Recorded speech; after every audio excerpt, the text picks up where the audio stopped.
Morning, everybody. It's Friday morning, January 28th, and we're taking testimony in regards to the climate action plan.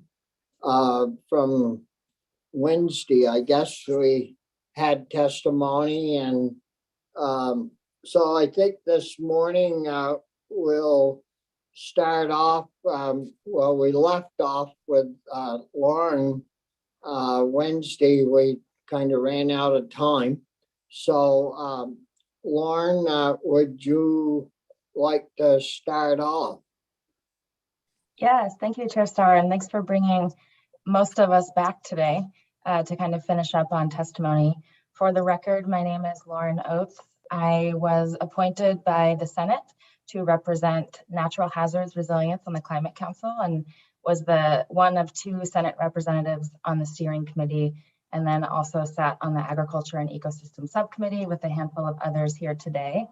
I'm going to share my screen. Thank you, Linda, for letting me do that once I find it. Are you all seeing the appropriate headliner? Yep. Yeah. Thank you. So since we're kind of picking back up on where we landed on Wednesday, just a quick reminder that Jane provided an overview on the full council process and the work that we had done over the past year, as well as a quick overview of the climate action plan. Jared jumped in on emissions reductions and is back today if there are any questions in that realm. And I'm here to kind of cover the higher level climate adaptation and resilience parts of the climate action plan. And then hoping that Abby and Ryan, as members of the most germane subcommittee, can kind of jump in on specifics that we talked about there. So kind of to ground us back in the reality of our times, Jared mentioned on Wednesday the criticality of this decade with respect to significantly reducing our emissions and what's in the climate action plan to really lay the groundwork for the work that we need to do before 2025 and 2030 as well. And today I want to remind you all of what the state of the state, as it were, looks like because of our high emissions to date. The 2021 Vermont Climate Assessment was released by UVM back in November. And the two key points that they like to communicate out is that Vermont is in fact getting warmer and wetter, significantly so in fact. Warmer by 2 degrees since 1990 and wetter by 7.5 inches since 1990 as well. And those 7.5 inches are not coming just in more rainy days, they're coming in more severe and more frequently severe events. So in addition to all of the work that the council did and all of the work that we now lay at the hands of the General Assembly to do for our emissions reductions, there's significant work that needs to be done to address the impacts that are already here and that will be here for many, many decades ahead. We have to plan for and adapt to those more severe events that I was talking about. We're also going to experience more increased incidents of drought, prolonged heat exposure, especially in our more urban areas, increased occurrence of tick-borne diseases, declined air and water quality, and more. That's all here and here to stay for quite a while. These changes are going to impact communities and sectors across Vermont. A whole bunch of information in the Vermont Climate Assessment. I recommend you check it out, but it definitely calls out specific sectors like agriculture and food systems, our forests, community development, tourism, public health, and more. So to ground us in what's in the climate action plan with respect to this, it's important that as we assess these changing impacts on the ground, that we're making sure that we're planning and promoting adaptive measures that build our resilience. That's going to be absolutely critical for those different sectors, for our economy, for our public health, for basically viability in the state of Vermont. And unlike the clear quantitative requirements for emissions reductions within the Global Warming Solutions Act, the Act itself doesn't really have specific metrics around adaptation and resilience. And that's no fault of the General Assembly. That's an issue that the global community is trying to grapple with. How do we consider measurable success with resilience and adaptation? There are a bunch of metrics. A few weeks ago when we testified in Senate Natural Resources and Energy, Senator Campion asked me quickly, And I gave him a few, so I'll hand this to you too. A couple of things that we could use would be the percentage of connected floodplains. Right now in Vermont, 75% of our floodplains are not connected or disconnected from our rivers. We could talk about increasing our local food supply to minimize supply chain issues and support our local ag economy. We can talk about increasing the percent of our conserved natural and working lands, which do a significant haul for us, both with respect to nature-based solutions for adapting to climate change, as well as removing a significant amount of carbon dioxide from the air through carbon capture and storage. We can decrease the amount of money we spend post-disaster. We know our disasters are increasing, especially flooding, and they are significantly costly to Vermont and Vermonters. So we have, I'm trying to fly through since I know we have a whole cast of characters here again today and not much time, and acknowledging that Senator Pearson last time asked us to bring in some specific policy and funding recommendations. So there are 240 plus actions in the plan. We're not going to be able to get through all of them today, and some of them are certainly more germane to this committee than others. But I would just like to say, as the member again here to represent resilience to natural hazards, I want to really double down on the essential role that our natural and working lands play, both in adapting to climate change and mitigating climate change. Especially in Vermont, that is true. 80% of our land is privately owned. 12% of our land is in agriculture. We are the second oldest state, soon to overtake Maine as the oldest state in the country, which means in the next decade or so, we're going to see significant intergenerational land transfer and lots of development pressures and needs for some development for affordable housing. Jane's slides on Wednesday noted that we're having significant forest and ag land loss, and that loss is causing significant emissions pressures through changes in the land use that result in more development, more sprawl, and increasing supply chain degrees of removal from our supply chain as we start to export more and more of our work to other places. So because of the significant amount of private land, our focus on our natural and working lands economy and the role that they can play in helping us adapt to and mitigate climate change, we really need to work with our landowners and managers to leverage their lands and empower them to do the work that we need them to do on that land to both sequester carbon, store carbon, and adapt to the changes that we're already experiencing.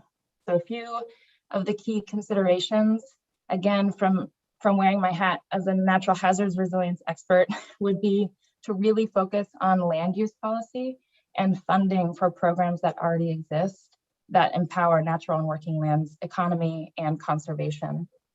One thing, there's a separate part of the plan that Jane mentioned called cross-cutting themes.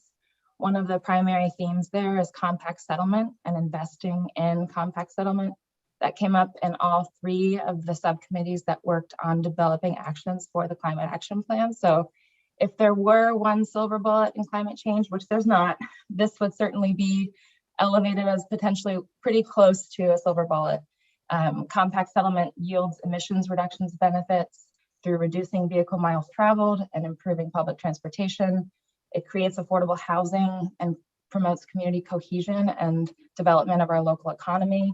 It protects our natural and working lands, again, from sprawl development, and has a myriad other benefits that we could go into.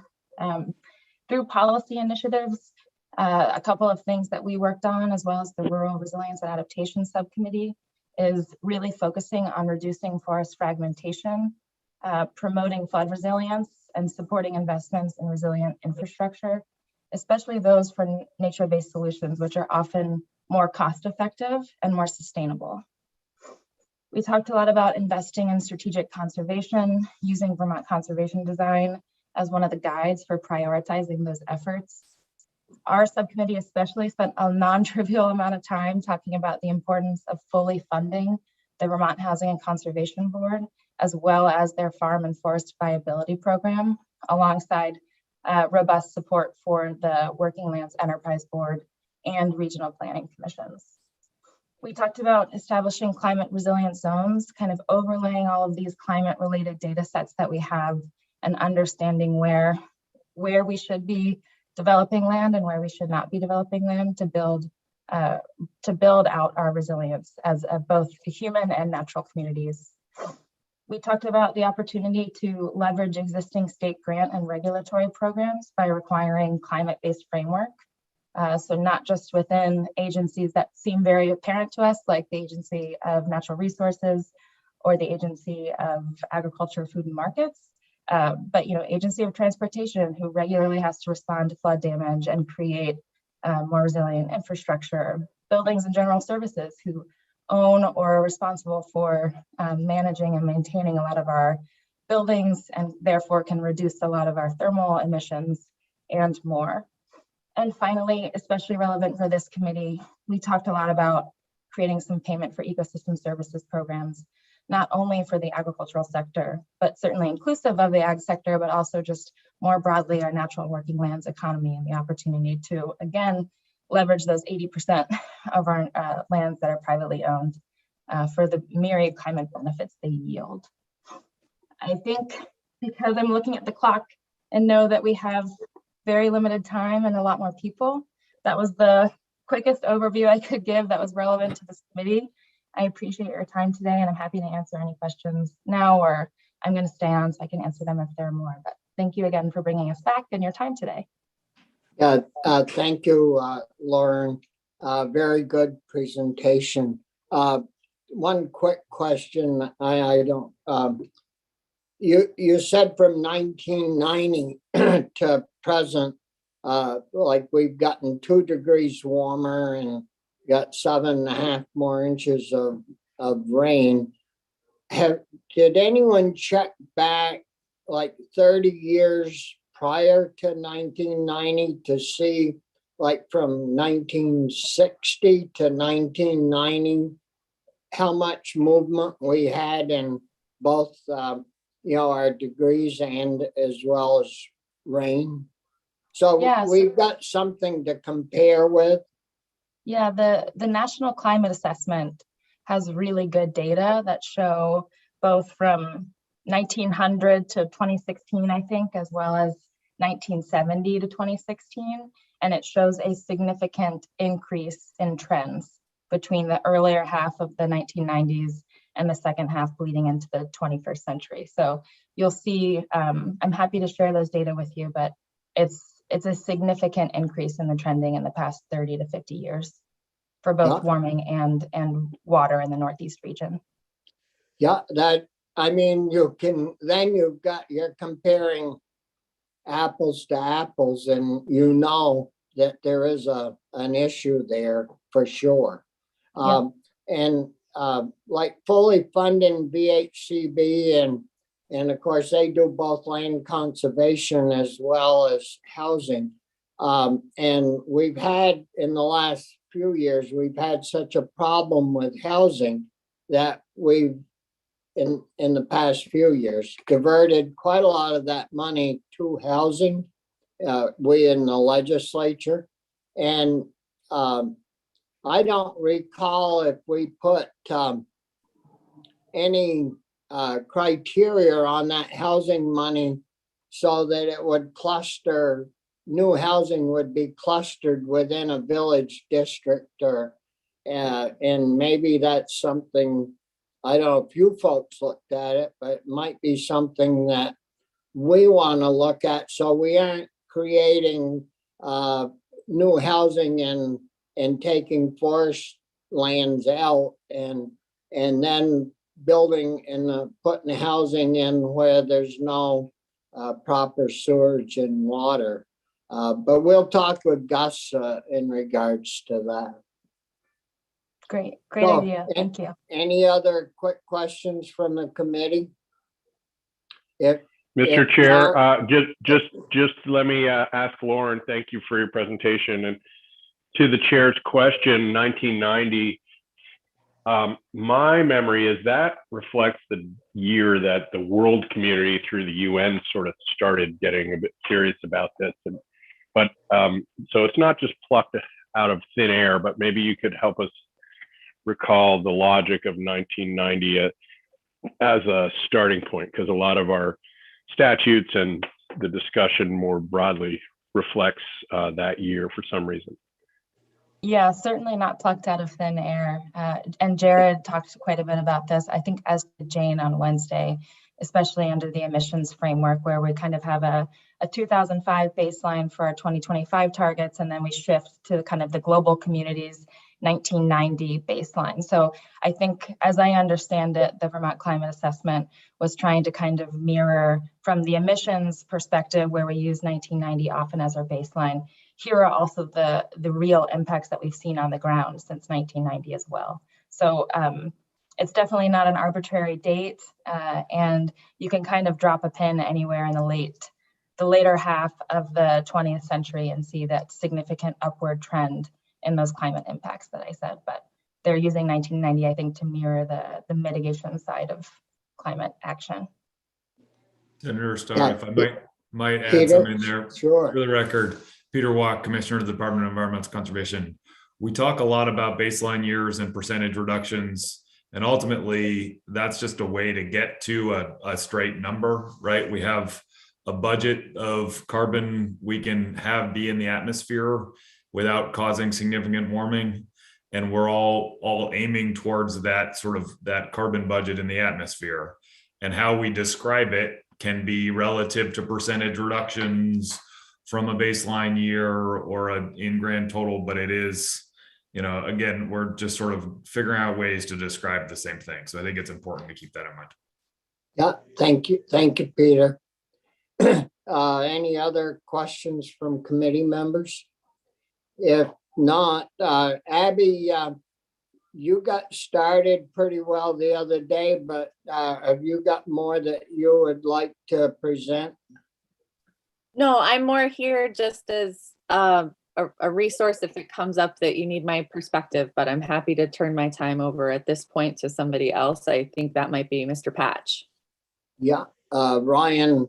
Yeah, Ryan was kind of shortchanged the other day. So Ryan, would you like to pick up? Sure. Thank you, Chair Starr. I would. I've prepared a little bit of testimony and have some slides to share. My role, so for the record, Ryan Patch from Vermont Agency of Agriculture, Food and Markets.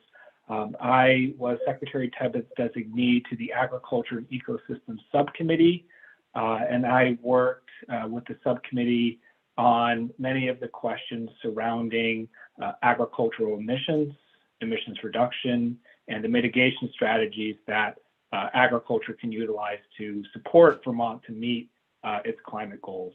And so I was going to take some time to walk through that process and also, as was touched on in conversation on Wednesday, the current state of the greenhouse gas emission inventory, and to Senator Parent's question about, you know, is soil carbon sequestration on agricultural land part of that 60%, and it's not. And it's a pretty complicated discussion as to why not, but it's certainly a topic that's been raised by the Ag and Ecosystem Subcommittee for further consideration, both by the Climate Council, and then I'm also here today raising it to policymakers who are aware of some of the implications or impacts of how agriculture is currently quantifying emission inventory and what that means for agriculture as a system. So I'm going to share my screen.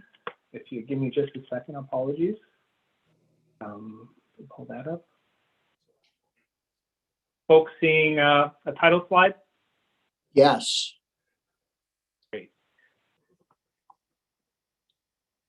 So I'd like to start these conversations by outlining what's the current state of the terrestrial cover of the state of Vermont, right? 94% of Vermont's land is covered by natural and working lands, which means essentially everything but the developed urban areas and roads. And in trying to understand how the Global Warming Solutions Act deals with natural and working lands, I there's both emission reduction requirements that are outlined in the law, as well as the standards for building strategies to increase the resilience of Vermont, as well as leveraging natural working lands. So for, just as this committee is likely aware, when the Global Warming Solutions Act was being discussed in 2020, that bill didn't come to either the House or Senate Committee on Agriculture and Forestry. And so there may be some points of the bill that may not have fully considered how agriculture as a land use is special. And that's not me saying that, that's the Intergovernmental Panel on Climate Change that makes that, and I'll get to that point next. But Vermont Ag and Forestry, 85% is such a large part of Vermont's land base and an important mechanism for not only future food security, but also climate resilience within the state, I'm glad to be here in the Senate Committee on Agriculture to share some of this information for your awareness. So starting with, I apologize, there's a lot of words here on the left-hand side, but I do think it's important to contextualize what the Intergovernmental Panel on Climate Change says, the intergovernmental body of the United Nations responsible for advancing knowledge on human-induced climate change. And there's such jargon in this space, and those of us that have been having this conversation over the past year through the Climate Council process have a lexicon and a definition section that is very long, and I'll do my best to try to make legible when a particular word is important in this climate space. And one new acronym that came up, which is really not a great acronym, AFOLU, the Agriculture, Forestry, and Other Land Use sector. So that includes agriculture, forestry, wetlands, grassland, settlement soils, which means, trees and green space in urban areas, but all those areas that aren't, essentially impervious infrastructure, it is a sector that is considered by the IPCC as a whole.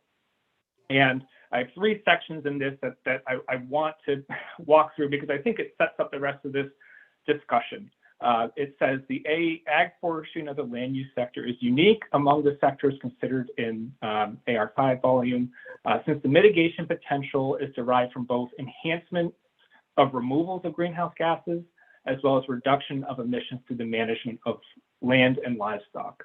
And so this sector, which I'm here to talk about agriculture, IPCC highlights how agriculture can be both a source and a sink, and how it can both affect the rate of emission from the source and the rate of sequestration in that sink. And that is an important consideration when thinking about how to quantify emissions inventory and what you're crediting. And so by sink, I'm referring to the ability for ag soils to store carbon within their structure. IPCC goes on to say, in addition to food and fiber, the land provides a multitude of ecosystem services. Climate change mitigation is just one of many that are vital to human well-being. And I know this committee has had a lot of discussion and support for the Payment for Ecosystem Services and Soil Health Working Group, and acknowledging that there are multiple ecosystem services that a well-managed agricultural landscape can provide, including those mitigation services. And then the final point is mitigation options in the ag, forestry, and other land use sector, therefore, need to be assessed as far as possible for their potential impact on all other services provided by land. So just an attempt to raise the interconnectedness of how policy options affect the ability of land to provide food, provide resilience to both the food system and watershed neighbors, as well as the opportunity to provide mitigation benefits. And so thinking about agriculture as a whole system is important. And as I'll try to touch on, there's some issues with how ag is quantified that kind of separates it from its soil. So within the initial climate action plan, I wanted to share where the committee can go to find those sections that are perhaps most relevant for agriculture, sections 11.4, section 13, and section 14.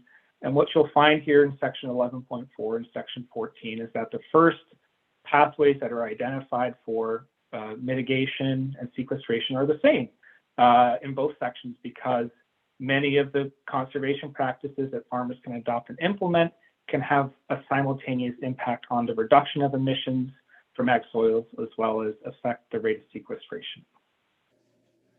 So to touch on greenhouse gas reduction requirements, this has been touched on by, I think, every other speaker, but it's a really important part of the GWSA.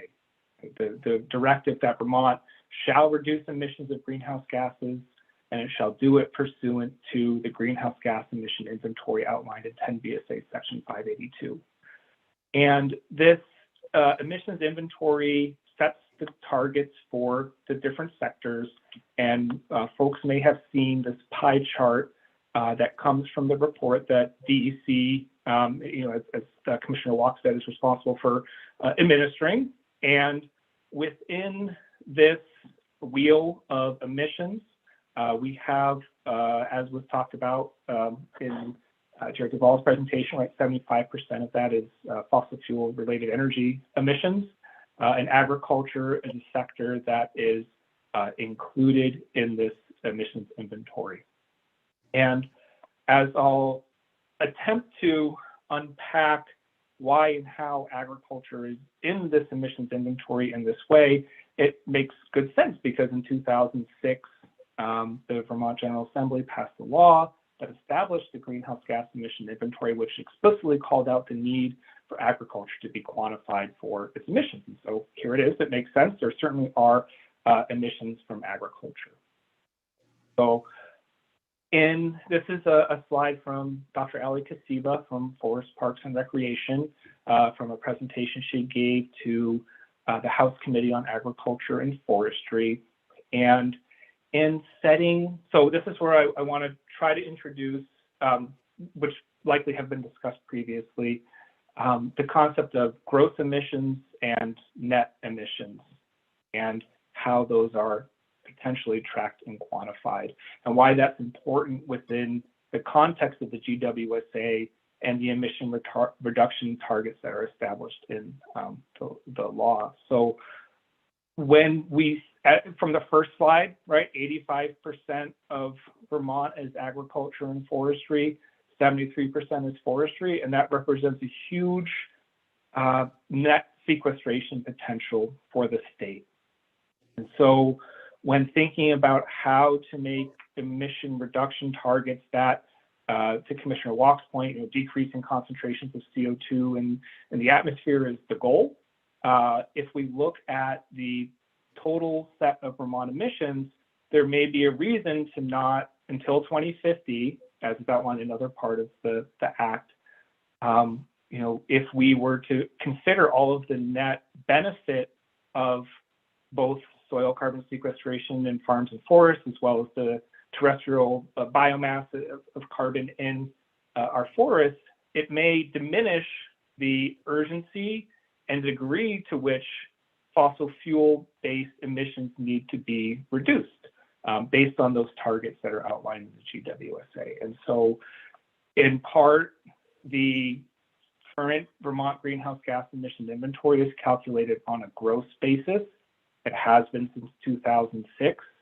And this establishes the reduction requirements separate from the sequestration that is present in our farms and forests.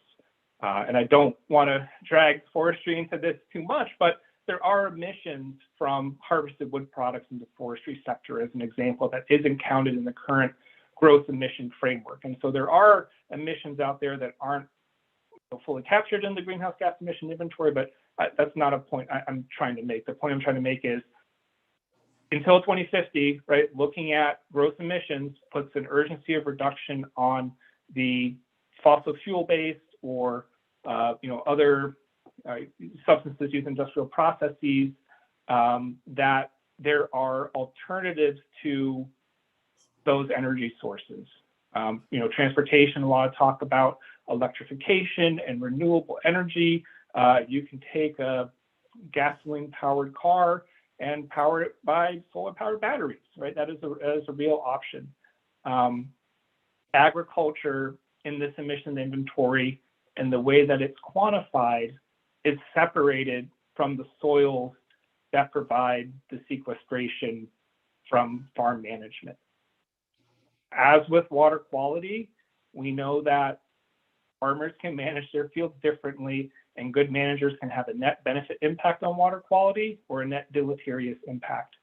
And what the Agriculture and Ecosystem Subcommittee learned through the postdoctoral researchers as part of the group, as well as a research project that was commissioned by the Climate Council that became the carbon budget or the carbon inventory, is that management can certainly influence emissions from a number of different sources, but mostly the soils. And so what you have in front of you here is the State of Vermont greenhouse gas emission inventory and the 4 sources that are counted in the inventory. And I will, liming and urea fertilization is less than 3% of ag emissions. I'm not talking about that as something that, that's certainly an appropriate quantification of an emission, and strategies to reduce that is absolutely appropriate. When we think about the manner in which, and I'll get to an explicit example from the tool itself as to how these sources are quantified, how they're quantified are the number of cows, the efficiency of milk production, how manure is stored and spread, and then tons of residue from crops grown in the state. And so they're very unit-based, they're decoupled from management, and if the emissions inventory and the resulting accountability framework or ability to track reductions is only on the gross basis, how you affect this in the emissions inventory is by reducing cows and reducing tons of biomass harvested. And that sets up a problematic situation when we know there are food security needs that are going to be heightened as a result of our changing climate and our interconnected national and international food system. So what's not present in the greenhouse gas emissions inventory is the soil carbon exchange. We're very lucky that the processes of photosynthesis exist, and the way in which plants can take CO2 and drive it into the soil. There's obviously a flux, and how farms manage the land can significantly influence the rate of both soil carbon sequestration and the rate of emissions of nitrous oxide from the soil surface, depending on the tillage practice that is used. And so when the Agriculture and Ecosystem Subcommittee looked at the current inventory, the mandatory reductions on a gross emission basis, and realizes that these 3 sources are rather sticky absent a decrease in agriculture, and it's not looking at the opportunity for soil carbon exchange and leveraging agricultural soil and the work that farmers have been doing to implement water quality practices, it sets up I don't know if it's alarm bells, but it's certainly a concern that was raised by the subcommittee and was elevated to the Climate Council. We know from the carbon budget, so this was that research project that was commissioned by the Climate Council to try to take a snapshot in time of what Vermont's current carbon balance looks like.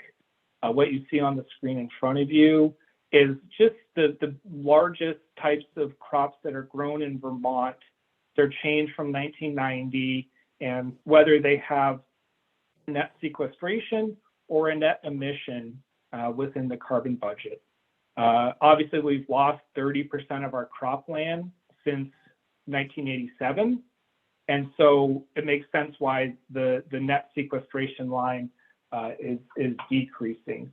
But just to throw up some evidence that within Vermont, there exists soil carbon stock on our agricultural lands, and that's an important facet that isn't captured in the EPA SIT tool.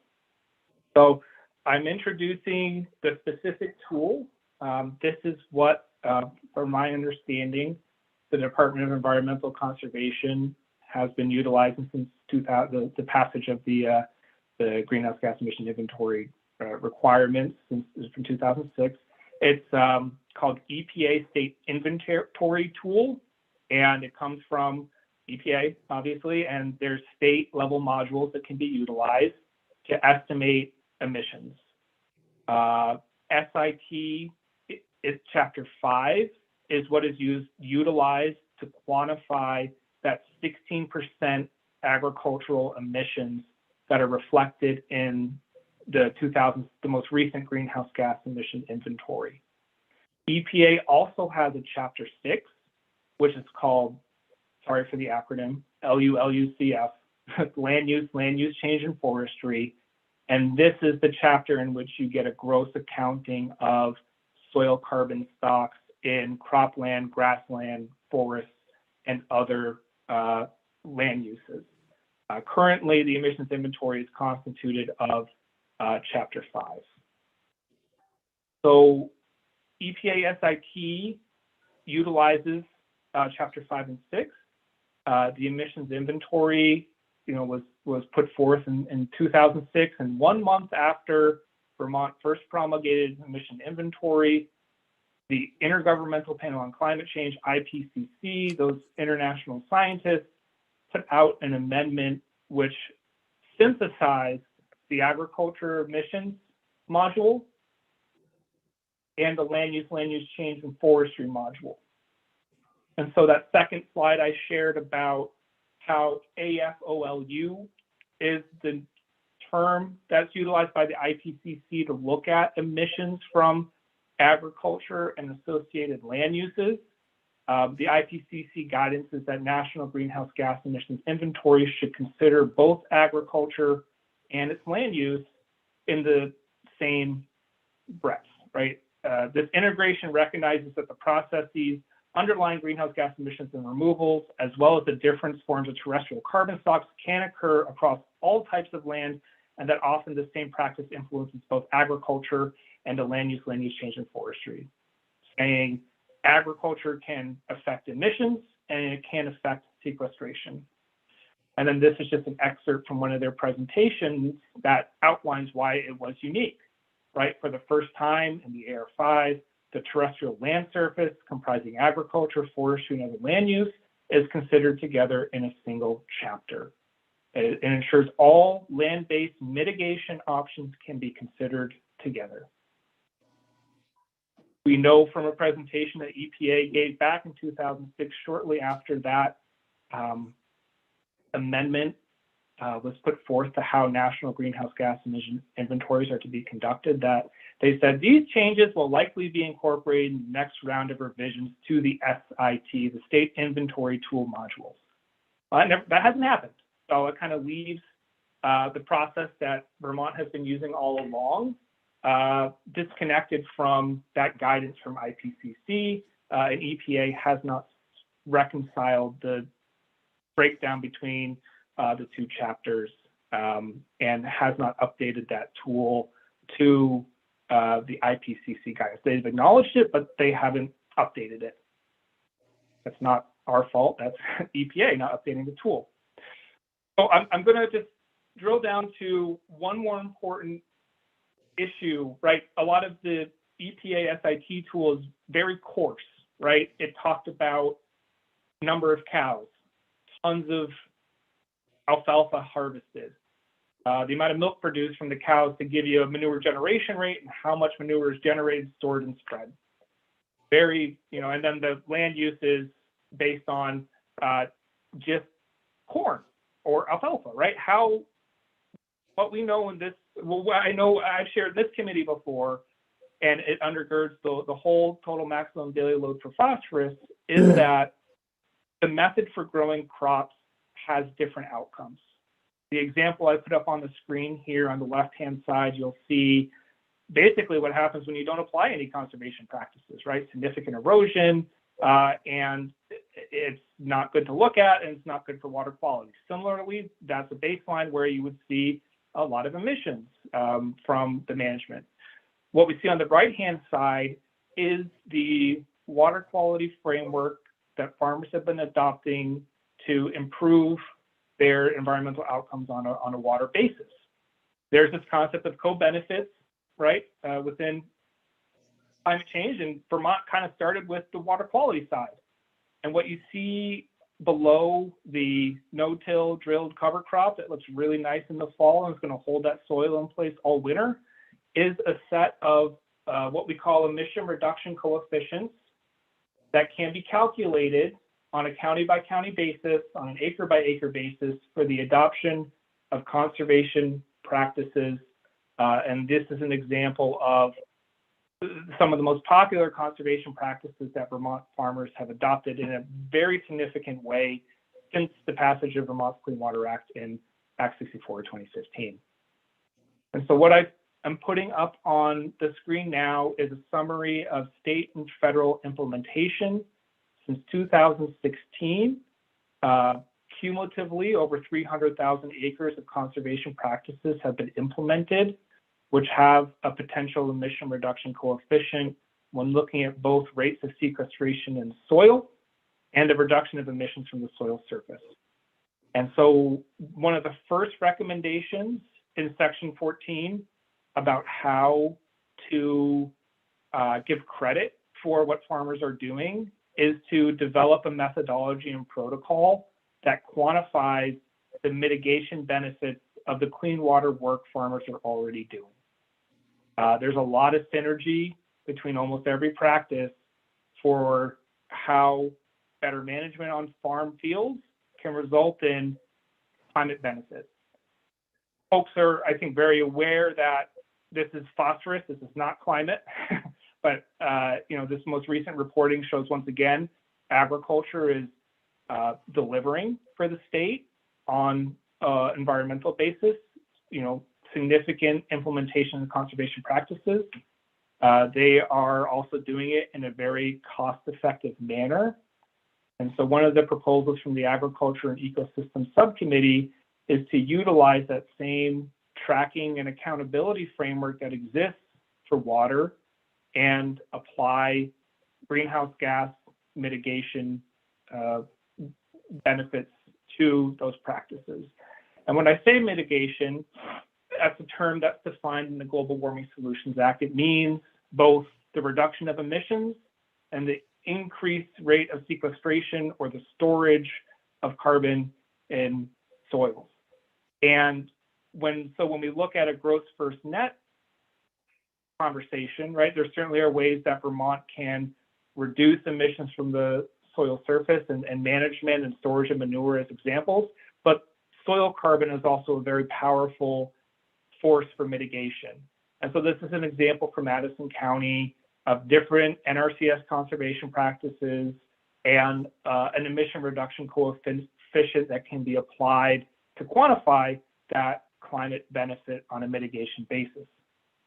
This Comet Planner tool that I just showed or just shared with the committee, this is the framework that California uses for its Healthy Soils program to track and report mitigation on agricultural croplands to the California Air Resources Board. So Comet Planner is an example. There are many tools out there. I'm not saying this is the one that needs to be selected or should be, but I do think it is a good example to bring California up in how they're administering a Healthy Soils program that tracks and quantifies mitigation benefit, relying heavily on sequestration in agricultural soils for their climate work. Excuse me, sorry. This is just another example, in this discussion about, net versus gross accounting. Right? We know the current emissions inventory is gross, and there are opportunities for net measurement on the agricultural side. Recently the United States went to rejoin the Paris Accord, and in their resubmission of the nationally determined contributions, I just wanted to call out a few points here that underscore the importance of looking at agriculture on a net basis. So not only is the reduction target net greenhouse gas reduction, but in the agricultural section, what we see referenced is the United States will also reduce emissions from forest and agriculture and enhance carbon sinks through a range of programs and measures for ecosystems, ranging from our forests and agricultural soils to our rivers and coasts. And then digging in more explicitly, America's vast lands provide opportunity to both reduce emissions and sequester more carbon, and that the U.S. will support scaling of climate-smart agricultural practices, including, for example, cover crops, reforestation, rotational grazing, and nutrient management practices. And so in the national framework, what we see in the State Water Quality Program is reflected in the U.S.'s commitment to rejoin the Paris Agreement and how agriculture will address emissions within the United States. So to share the recommendations that came from the Agriculture and Ecosystem Subcommittee that was elevated to the Vermont Climate Council. The Vermont Climate Council in October took a look at the request for a proposal to look at further research into this space to evaluate the current EPA state inventory tool, its alignment with the IPCC, other states and how they're quantifying emissions and tracking reductions, and then a further recommendation to take a look at the greenhouse gas emissions inventory established in 10 VSA 582 and recommendations about whether or not that should be amended as a result of that RFP. And so as policymakers, I just wanted to make you aware of what has been a contentious discussion about the gross emissions inventory accounting that the state is currently using to set reductions, and the separation of agriculture from its soils in that space to be able to track and account for the ecosystem service benefit and the climate benefit of agricultural management. So there's so many more details to get into, but as an introduction, I felt I should stop here to see if there are questions or clarifications or further information I can bring to the committee. Yeah, thank you, Ryan. Very good presentation. Just a question or two from me. You mentioned that we had a loss of 30% of our cropland in the past, I don't know, 20 or 30 years. And I got a report yesterday from the Ag Agency, and of course, the number of our farms has diminished quite a bit, and the number of cows has gone down quite a bit. But cow production, the milk production from cows, that has stayed relatively flat. So I would assume from that, we're making the same amount of milk because we're breeding our cows better and utilizing feed better. So did you guys in the subcommittee talk about that at all? Cow numbers and feed and all that?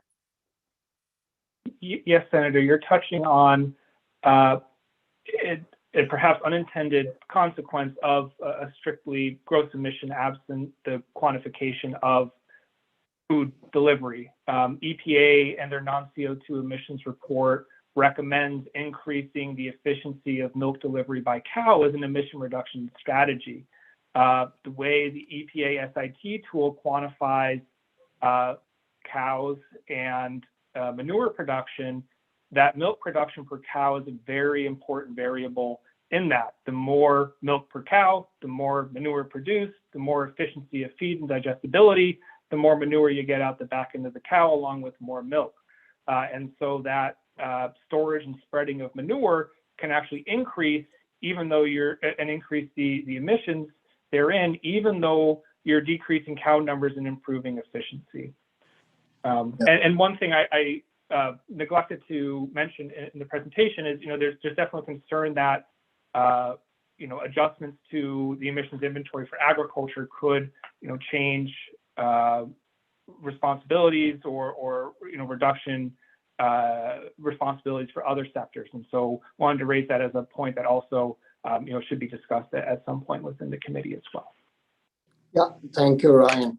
And another issue, last year, the year before, the committee heard from our soil science people that soil testing is being concentrated a lot heavier on ag fields. And with the equipment that we have today, they can plug that soil test into the spreader. And as they're going through their fields, spreading manure or commercial fertilizer, the computer will read that soil test with the ground, the soil test, and it'll spread, the right amount of nutrients that are needed in a particular area in a given field, maybe 100 times. It keeps changing according to the soil test. Shouldn't that help our runoff and any water from that field with the nutrients being spread in such a professional manner? Yes, Chair Starr, in my mind, it absolutely does. I put that in the bucket of precision agriculture, both sampling of soils, GPS systems, and then the real-time sampling of manure being applied. While manure stored and then applied has emissions, that sort of precision, could have the effect of reducing the amount of fertilizer a farmer needs to purchase to meet needs because they're able to apply it in such a precise manner. And certainly, manure is a liability within the greenhouse gas emission inventory, but it's certainly an asset when it comes to livestock as part of a holistic farming system where, out in the Midwest, the import of fertilizer is essential because they don't have livestock agriculture to provide those nutrients.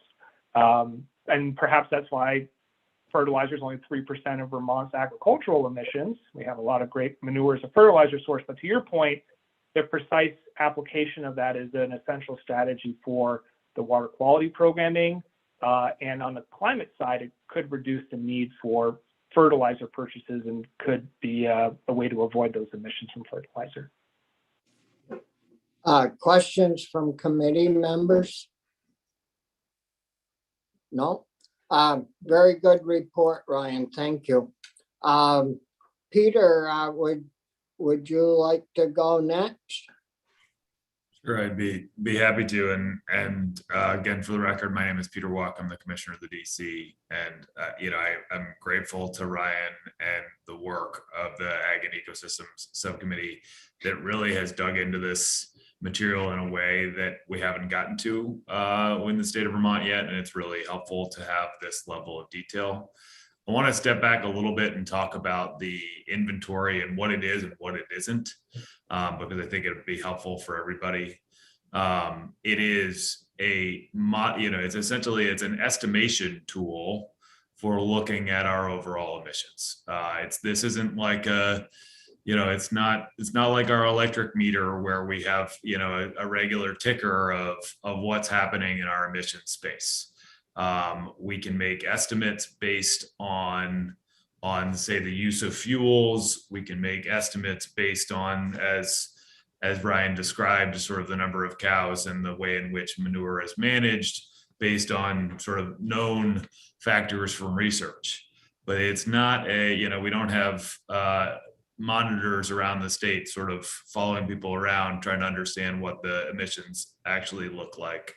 It is an estimation tool. So it's never going to be perfect. We are always trying to make it better. I'm joined today by Colin Smythe, whose job it is to do that inventory and to make improvements as we go. We've taken that approach recently with looking at transportation emission data and trying to understand the best way to estimate where the emissions are coming from in Vermont from our transportation sector. Over the course of time, we have, moved around from different ways of calculating that because, we don't have monitors on tailpipes. We do it based on fuel sales and other factors in terms of vehicle miles traveled and the like.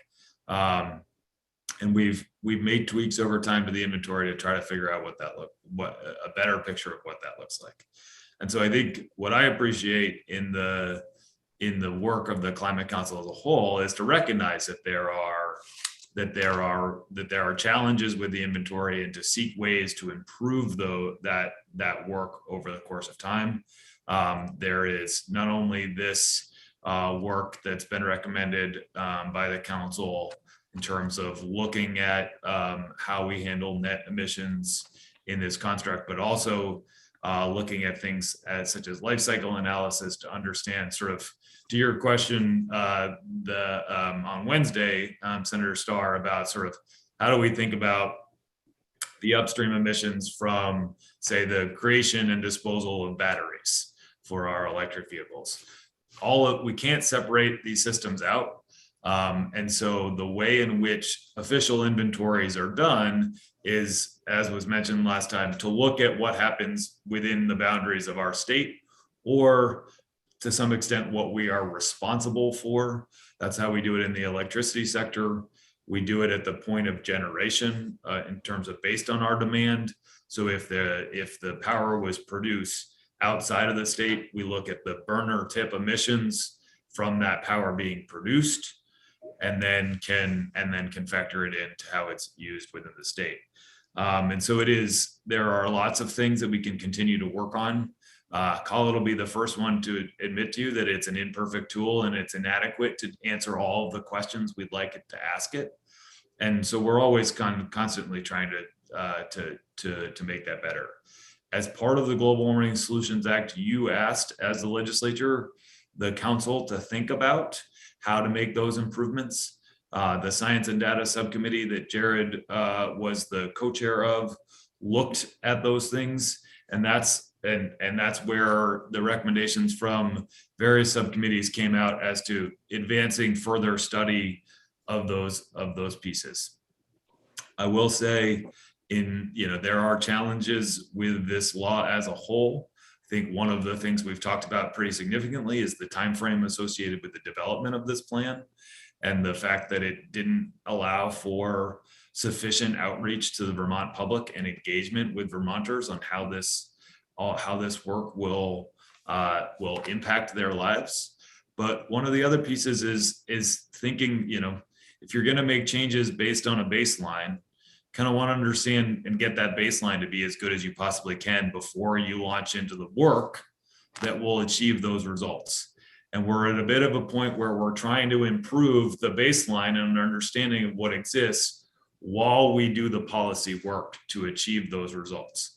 So there is going to necessarily be a push and pull there as we continue to do those work. But that's the assignment that you've given us in the law, and as the agency that is held accountable for achieving those emissions, the Agency of Natural Resources is going to need to continue to advance on all fronts at the same time, because come 2025, if the emissions, unless the inventory changes and it seriously impacts the way in which we achieve those emissions reductions requirements, we need to be pursuing a path.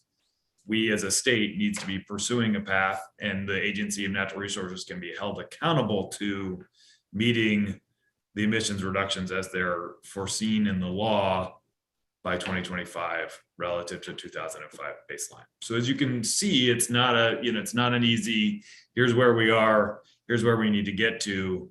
The here's where we are and here's where we need to get to depend on how and what we measure in terms of overall emissions, the ability to sequester things, whether we count anthropogenic versus biogenic emissions, and Colin can explain the difference to that if you'd like, but we've made different assumptions and determinations over the course of time in the development of the inventory that have a significant impact on what the policy outcomes that we're driving towards look like.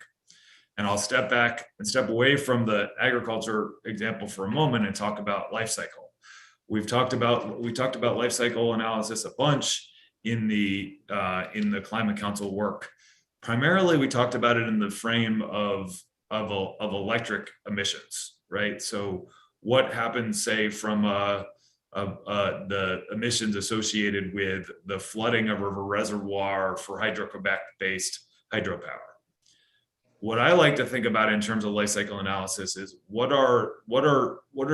is the Vermonters kind of, what is the embedded carbon in our systems and our lifestyle, right? So we buy food from around the world, and there's embedded carbon within that. If we buy a vegetable that was grown in California or somewhere else, it takes transportation emissions to get there, and it takes transportation emissions when it crosses our border and goes to the grocery store. Right now, we count solely those emissions when they hits the border and gets driven the rest of the way to the grocery store.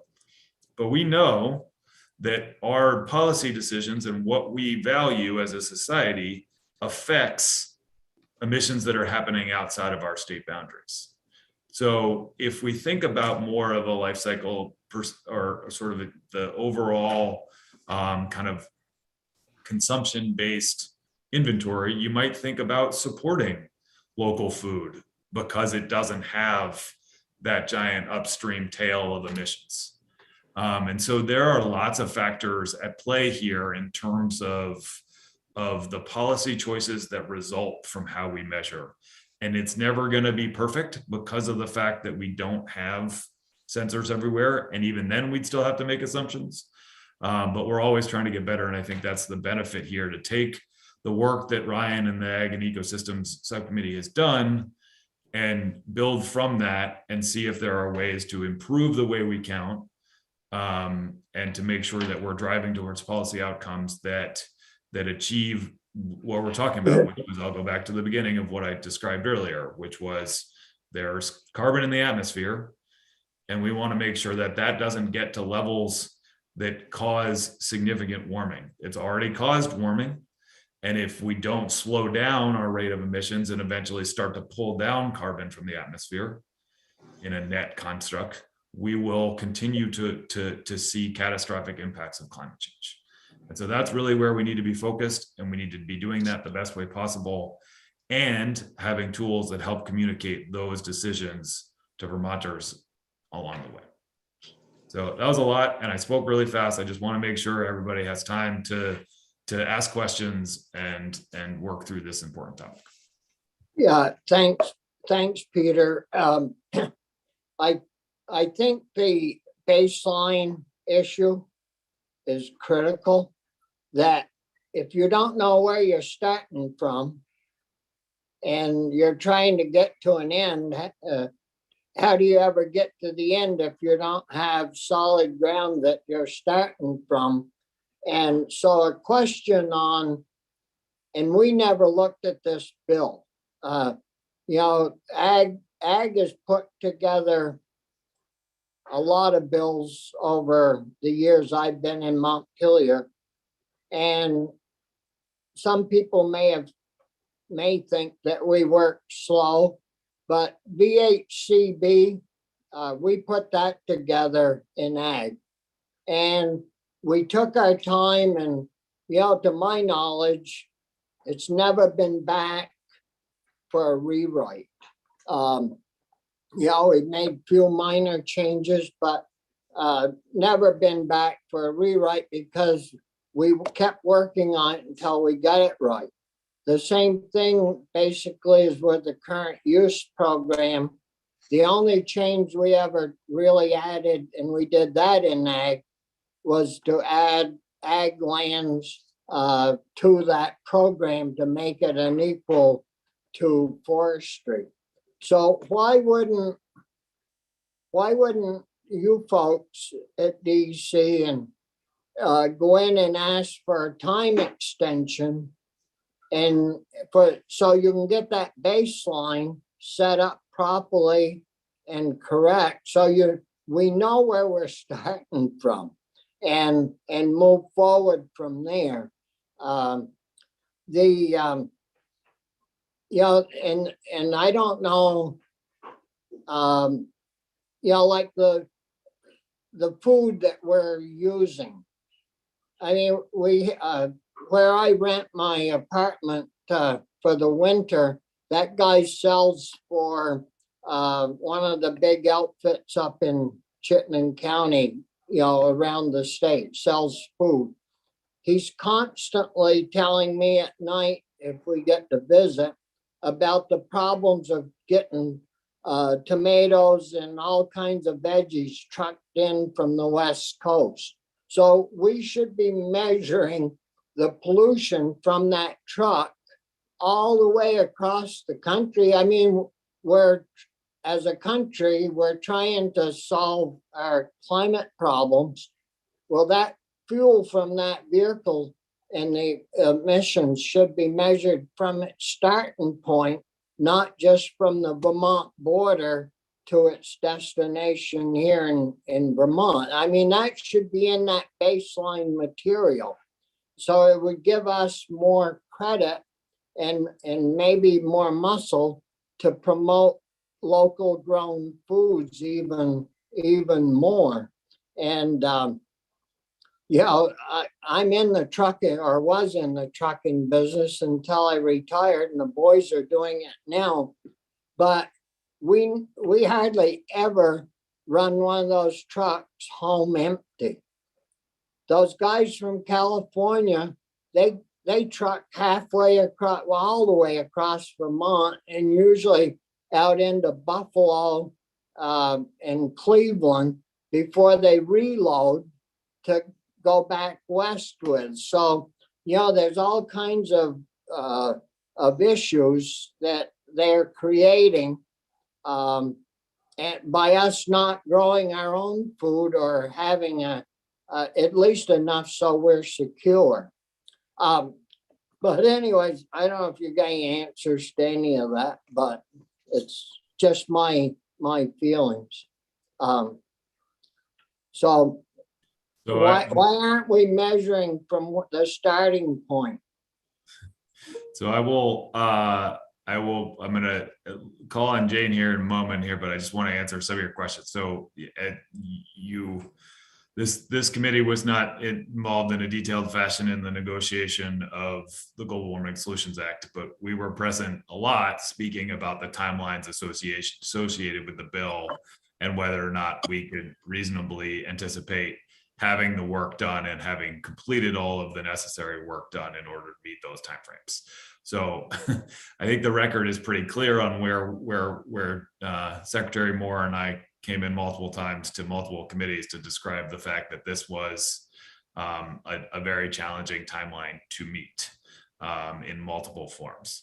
I do want to mention, and I think Jane might mention this as well, is that while the one critical piece of information that I didn't mention in the description of the inventory as the sort of our best series of estimates that and based on assumptions that we make, is that we regularly check in with other states to see where they stand and how they're looking at things. And nobody is exactly the same, but we're generally consistent with how we evaluate the land use sector generally, because nobody has really been able to fully figure it out. That's not to say that it's any better or worse, but we do try to maintain some level of consistency, because then you can have a closer to apples comparison. Ultimately, I make a broader point, it's sort of irrelevant to state government conversation, but we're having many of these challenges because we're not having this conversation at the national scale, right? The emissions that you discussed about driving from California into Vermont all happen within the national borders. And if we thought about from a broader scale, that would certainly be easier for us to avoid some of these weird situations that we get in as states. And as we've talked about largely, greenhouse gas emissions are a global issue and a global phenomenon where our boundaries are irrelevant to the production of greenhouse gas emissions. They're a human-centric it doesn't actually matter that there are boundaries on the map. And so I'll defer to others now and see there are a bunch of hands. Well, Peter, I think you answered one of the questions that if you think about it, you said other states aren't doing what we're doing. So that. No, I meant to, what I was trying to convey is that largely speaking, we are doing exactly what other states are doing. There's some margin, some change, those margin, but for the most part that we're consistent with how that's done. There are a lot of tools like the one that Ryan mentioned in California that are additive in nature and not necessarily a part of the official inventory, and people are figuring out how to integrate those pieces as part of the overall work. So the truck that's leaving California with a load of tomatoes that's coming to Vermont, California measures it to its border. And then what happens in all the other states that that vehicle travels through until it gets to Vermont's border? In concept, those are hitting the transportation emissions of all of those states. I'd like to know who's doing the measuring in the inventory. But anyhow, thanks, Peter. Chris has a question. Well, just to point out, Mr. Chair, I think I heard Mr. Walk say that one of the challenges is there's not this happening at a federal level, which would make it very plain to measure, interstate commerce and the trucking associated with it. But at the end of the day, I think it matters to get the details right. And it also we need to recognize that it's all relative and emissions have to come down. And we're I feel like we're having an argument about, what's the last 10%, and really we have to get 90% lower, and then maybe we quibble about how successful we are. And it really is challenging. And we need to be fair to sectors, and we need to be especially sensitive to agriculture that's sort of beleaguered and has a real role to play and clearly has a beneficial impact and the potential for a bigger beneficial impact. But it is all relative. We're just talking about kind of what's the starting point, and clearly we did not get it perfect in 2006, and we're not perfect in 2022, and our knowledge in the state and beyond is growing, and we just have to keep moving forward. But when we do a better job accounting, it's going to be a different reference point. So you're not going to go and stick it on an old 1990 data and use your modern counting and say, we're done, right? You could probably tweak the data that way. You have to then take the new model and try your best to apply it to 1990. So it's an important discussion. We have to get it right. And actually, a lot of us have been looking at Mr. Smythe here and saying, you've got an impossible job. One person, we don't fund the baseline as much as we need to. It's part of the ecosystem payment for ecosystem service dialogue. And it's important to get right. And it's also important to understand that it is in some level all relative. So I just wanted to make that point. And absent a strong federal partner, it's really difficult to put too much stock in looking at even what California is doing, in my opinion. Well, how can you look at it? You can't see through their smog. But anyways, we got to move on, and we've got, I think, a lot of discussion ahead of us. Colin, would you like to jump in next? I can. I didn't have anything particularly prepared, but I'm happy to touch on a little bit of the inventory or just take some questions if you'd like, whatever your preference would be. Well, maybe you could tell us a little bit in regards to air quality and like yesterday when I went outdoors for 5 minutes I think we had. Boy, that air felt really high quality, but I don't know if it was or wasn't, but it certainly seemed to be high quality. Could you tell us a little bit about where we are with that to get us started? I'm afraid that the actual air quality is not really my specialty. Oh, it is. No, but the greenhouse gases are more my wheelhouse. But I'm certainly happy to talk to you about kind of how I put the inventory together and what goes into it. I'm not sure how in depth you want to go, or I'm happy to talk a little bit about the kind of challenges of the gross versus net, or the inventory going forward, or there are lots of others in my division in the air quality division who could speak a lot more eloquently about the nice air quality than I can. Well, why don't you tell us a little bit about the greenhouse gases and how, how you look at that and how measuring and all that here in Vermont?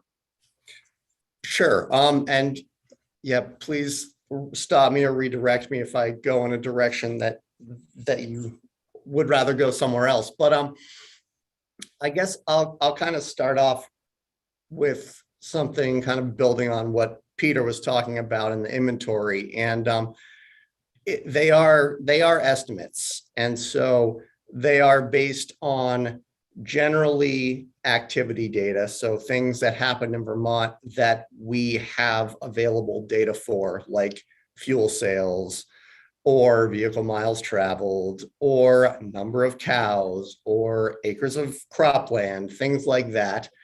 And we have kind of different emission factors that generally EPA puts a lot of time in to come up with, but there are a ton of them and they can't update them constantly. And so it's a constantly moving process to kind of come up with these factors and come up with the correct data to apply the factors to. And it can get really complicated.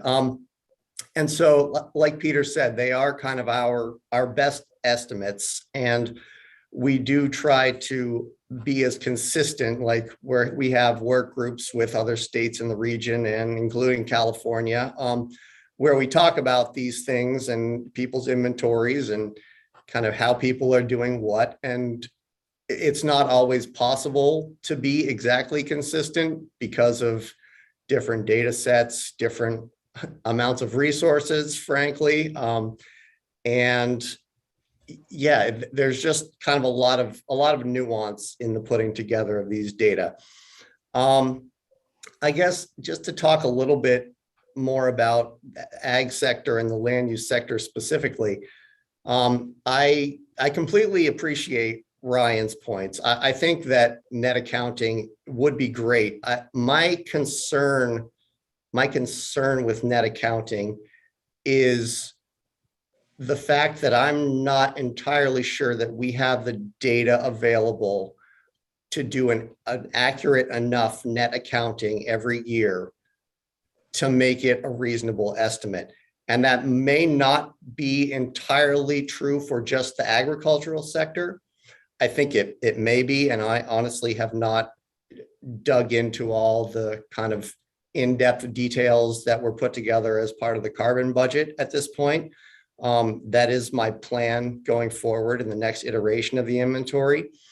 But I feel like for the land use sector as a whole, kind of including forestry and wetlands, and there's so much variation and so much kind of devil in the details of a lot of that data and the emissions or sequestration associated with it.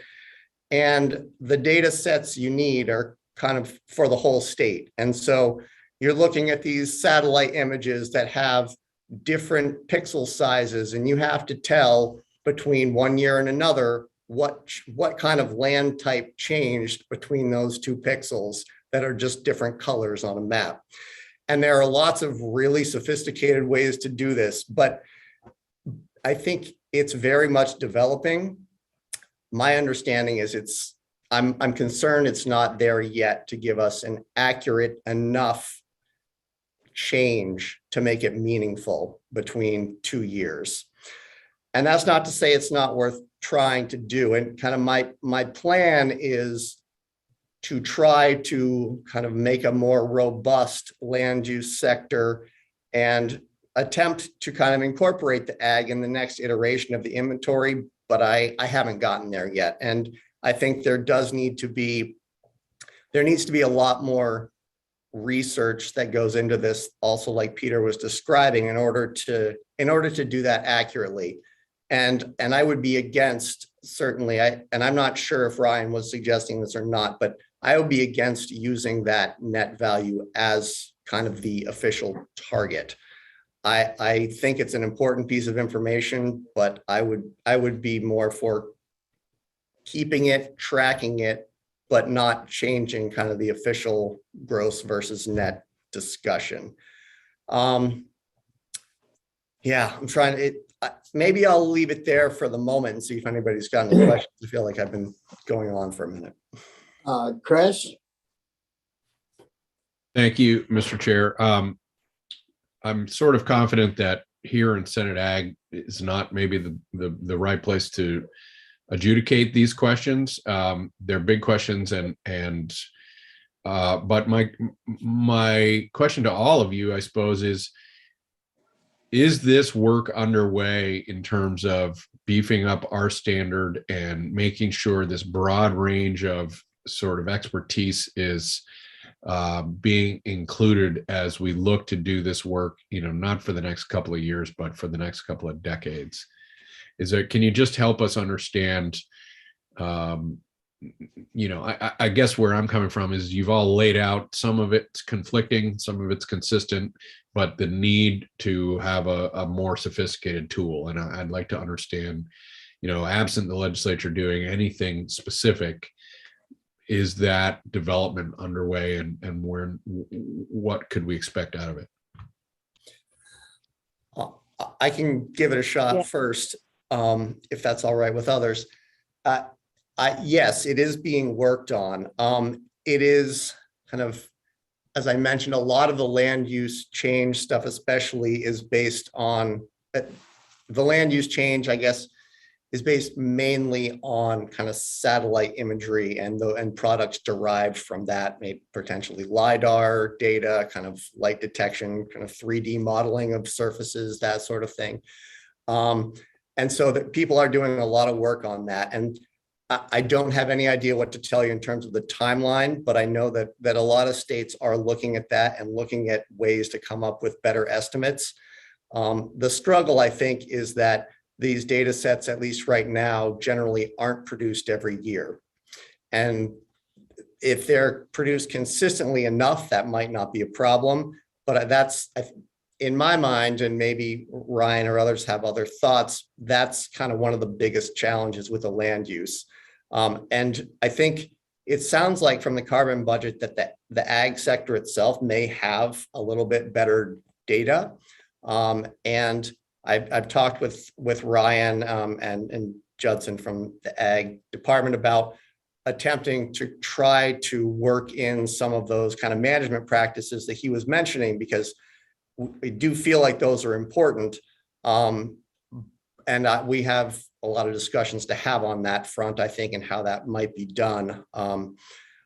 But I guess I'm going on a tangent. But yeah, to answer your question, it is being worked on, but the timeline is a little unclear.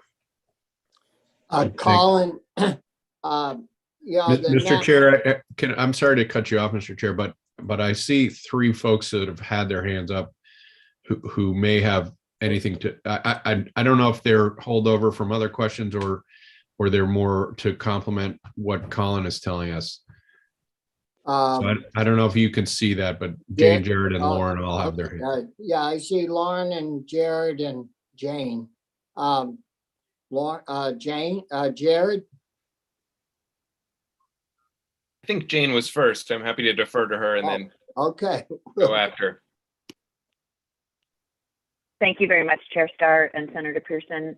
Briefly, originally I put my hand up to highlight what Commissioner Walk spoke to, which was the consistency, and just wanted to state that clearly, of our inventory with other states. And the report that I shared with the Senate committee after our testimony on Wednesday was the result of the greenhouse gas inventory critique that we did to inform this first climate action plan, reviewed our inventory with our neighboring states as well as California, actually, and spoke to the consistency of how we deal in general with the land use sector. There are nuances, as both Colin and the commissioner spoke to also, but generally speaking, even in California, the tool that Ryan spoke to is a parallel tool that informs policies and practices, but is not woven into the inventory itself. And so the inventory in California does not take into account sequestration or land use change. That's not to say that, again, that there aren't ways to enhance it. And what I wanted to speak to was and reinforce our commitment, which was a recommendation within the Climate Action Plan lifted up from the Ag and Ecosystem Subcommittee and thought about consistently with the recommendations of Science and Data to further explore this work in the ag sector, as well as more broadly the land use sector, for how it's calculated within the inventory. And that currently it does not have funding associated with it. So I just want to draw the Senate committee's attention to that. There are a number of next steps around technical analyses in the Climate Action Plan, of which this is one, where funding has not been obligated yet. And then the final point that perhaps Ryan can speak to in more detail that I've been learning about is that calculation of the co-benefits of the agronomic practices. UVM Extension is currently working on calculating what the emissions benefits are of those agronomic practices. And my understanding is that as early as February, we'll have a report that will speak to what the benefits are in the emissions realm of those agronomic practices that are putting in place on properties for the water quality benefits. And that will be really complementary to this work. And we'll be thinking about how we use that to inform both the inventory and decision-making outside of the inventory. Next, thank you, Jane. Did you want to go next, Jared? That would be great. Thank you, Chair Starr. A few things. One, I just want to go back to the question about the truck carrying tomatoes from California, and just want to assure that we do have a national emissions inventory that captures that. And we also have individual state inventories that capture emissions in each state from within their boundaries based on the fuel sales. So the example here, Vermont tracks its transportation emissions based on how much gasoline and diesel, transportation fuels, aviation fuel we sell, and the emissions factor related with that. That is data we have a high degree of confidence in. And so if you were to track the emissions of that truck going across the country, the places that it would show up is in the fuel purchases in California, and then wherever it refuels going across the country. So I just want to be sure that folks have an understanding that those emissions are captured. And when you add up all of the state inventories or all of the national inventories, those emissions, that even if you could make a case that some of them are related to our consumption or our demand here, so we buy a tomato in Vermont and it's shipped from the emissions that are related to that transportation are captured in other inventories. The intent is that it all adds up. So I want to start there. But I really agree with the point that you made, Chair Starr, about the importance of the baseline. And I think that probably one of the things everybody who is testifying agrees on is on the importance of data quality. And especially in this area, making sure that when we are tracking and making progress towards Global Warming Solutions Act requirements, that while there may be differences between net and gross, I think that overall folks agree that emissions, at least in the land use space, we need to be tracking things that are additional, that are real and verifiable, and that are permanent. And so I'll just give a point of comparison. It is very straightforward to track emissions from energy use in Vermont, especially when it comes to fossil fuels. We know how much are sold. We know what their emissions factors are. That is very clear science. I'm going to paste in the chat, and I can send it by email after, language that came from the carbon budget report. And it says very specifically, there are red flags. It is a warning sign that we need to get better data. Tracking changes in land use requires knowing both the prior and the current land use for the same location. Existing data sets are either for a single period, have uncertainty or errors too great for stakeholders to consider legitimate, or miss key features that are unique to the Vermont landscape. It further goes on to say that issues related to additionality, permanence, and linkage need to be defined and addressed. I think that there's probably differences of opinion on some of those issues. I would guess that the thing that most all of us could agree on is that we need to do more work. And for that to happen, things like the recommendation of doing a request for proposals will need funding that currently does not exist. That is something that the full council agreed on, the recommendation to do the request for proposals on this issue that both Ag and Ecosystem Subcommittee and the Science and Data Subcommittee recommended. I would also say, there is one thing that Ryan put forward that I would disagree with, and I just want to put it forward because I think it's an important consideration. And Ryan, please correct me if I misheard you, but I believe that you said that the only way to reduce emissions from enteric fermentation, which is the largest subsource of emissions from the agricultural sector, is by getting rid of cows. That is not true. I will paste an article in the chat. There are significant advances being made in terms of changes to diet and feed supplements that can reduce. Enteric fermentation is about the methane emissions from ruminant animals. And I think it is unhelpful to suggest that the only way to reduce those is by getting rid of those animals. There is a lot of scientific research and a lot of options on the table to change feed and supplements that significantly 80 to 90% reductions in methane. So I will share that information as well. Jared, just to clarify my statement, within the EPA state inventory tool tracks the number of cows and the amount of milk they produce. That gives us the emission factors for cows. Within the current gross emissions framework, the climate feed management program that's recommended in both section 11.4 and section 14, with which the Agriculture and Ecosystem Subcommittee spent a lot of time discussing strategies to reduce emissions from many sources in agriculture. The SIT tool cannot track management, either on the land or cows or manure. The only, the digesters notwithstanding. Thank you, Jared. Quick question. When you talk about tracking fuel sales, I don't know if I followed you or not, but I know that if you go along the western border of Vermont, from north all the way to Bennington, many New Yorkers come over here in Vermont and buy fuel because it's much cheaper. If you go along the eastern border, many people from Vermont go over to New Hampshire and buy their fuel.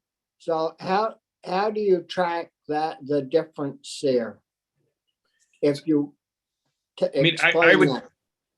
I'll defer to Colin on that largely, but the question is not kind of, when we're tracking emissions, it's not following Vermonters around and tracking their emissions. It's the emissions from within our borders, including the fuel sales within our borders. So if gasoline or diesel is bought in Vermont, we're accountable for those emissions. If they're bought in other states, even if by Vermonters, they show up in their emissions inventories. So if New Yorkers come over here and buy fuel and then go back to New York, it is counted in our inventory, but it's not used in our state. So we're getting are we getting punished from that? Or is that a negative against our air or whatever? Maybe Oh. Colin, could you answer that?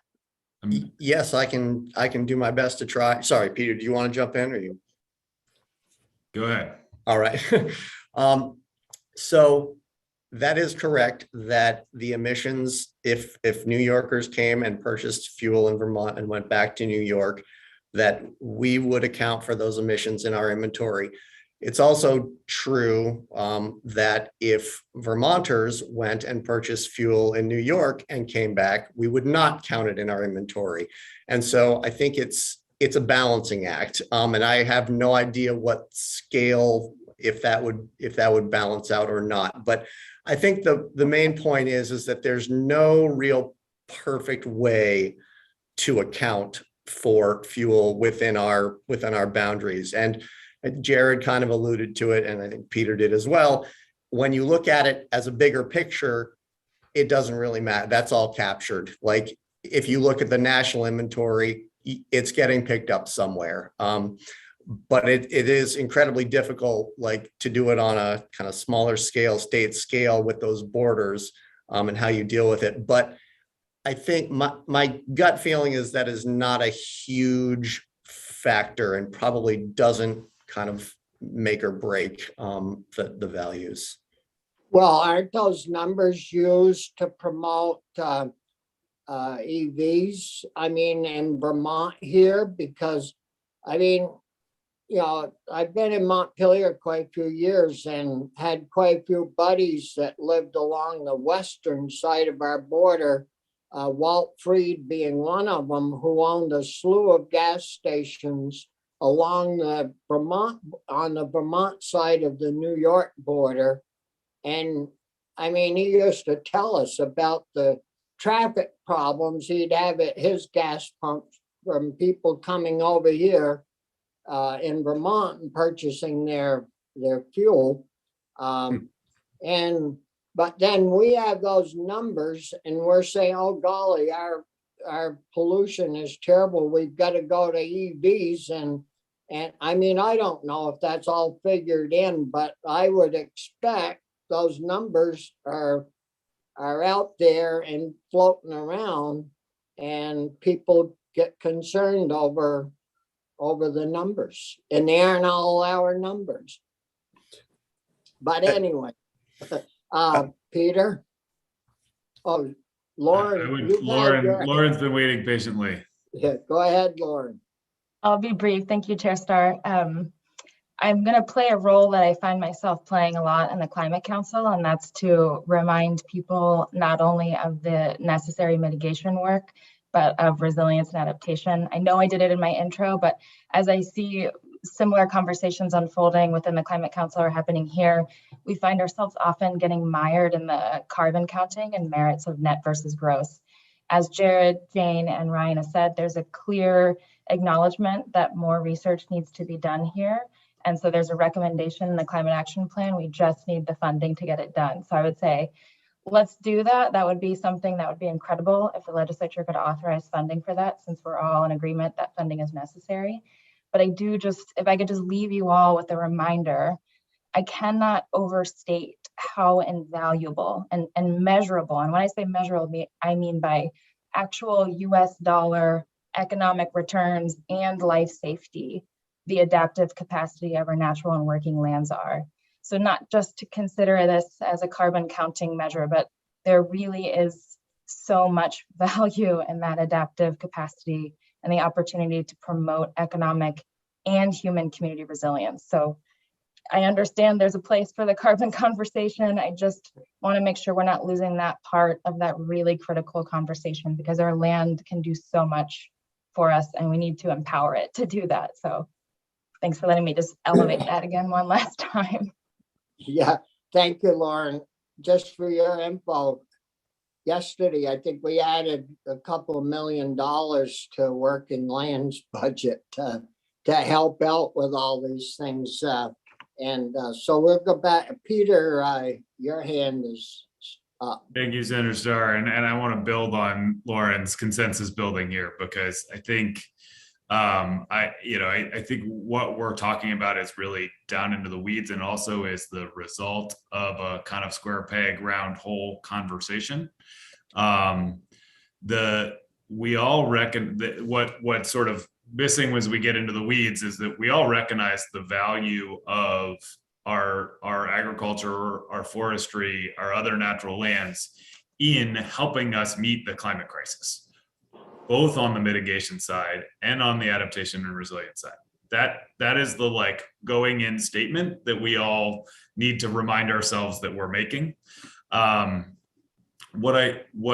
What honestly the situation we get into between the net and the gross conversation is a result of the framework, the policy framework that the legislature has put on us, right? You have made mention in the Global Warming Solutions Act of the value of net emissions reductions as a whole, right? To get to net zero by 2050. That's ascribed as a goal. At the same time, you've based all of the other pieces on gross emissions reductions. And so we have a hard time putting into place the tools that value both of those activities. And so I think if you're going to think through it as a thought process within this committee and elsewhere, is think through the incentives that you've put in place through legislation to have us have to argue over net versus gross in the accounting framework, when that's just a math problem. We should be thinking about, from a policy perspective, what are we trying to achieve? And so that's what I'd like you to think about in this broader conversation, because we all agree that the solutions exist on both sides of the ledger and should, because that ultimately is what drives the natural and working lands to be a huge part of our continued lifestyle and economy in Vermont, and the solutions that we see in the resilient space that Laura mentioned. So I just want to pull us back out of the weeds there so that we can remember that as we go forward. Well, thank you, Peter. And I like to get into the weeds once in a while because you got to know where you came from to get to where you want to go. And talk is good, but dollars in that would even be better. That as long as if we know some of this credit should be going where credit's due, and we don't want to forget of all the values that ag and forestry brings to our state in this process. We're quite a bit behind, and we really, I really appreciate all the time that you folks that are on today and we're on Wednesday have given us, and it's really helpful to hear from all of you, and certainly appreciate the time that you've given our committee. Jared, did you have some closing remarks, or? Just very quickly, if that's okay, Chairman Starr, thank you. One thing I just want to note is that even though in the climate action plan, there are a number of pieces of additional research that were recommended, my understanding is that and I don't want to put folks in the administration on the spot, but because I know they have to support the governor's budget, but that in the governor's budget recommend, it does not seem that there is sufficient funding to advance the exact type of analysis that we are all identifying here as necessary to improve our tracking. And the request for proposals that was mentioned here, we also have one around life cycle analysis. So all I want to do at this moment is request of the committee the opportunity. We are going to have a steering committee meeting as a council, a full meeting of the council, where councilors are going to have the opportunity to identify a specific budget request to make sure that this important analysis moves forward, because it is not clear that there is currently budget, or that in the recommended budget from the governor, that could happen. So we don't have that number for you now, but if you agree that this conversation is important to move forward, I just want to raise our hand to say we'd like the chance to come back once the council has been able to identify a range of possible budgets to make sure that that recommended research and analysis can move forward. Yeah, well, we as a committee don't have a whole lot of authority on appropriations.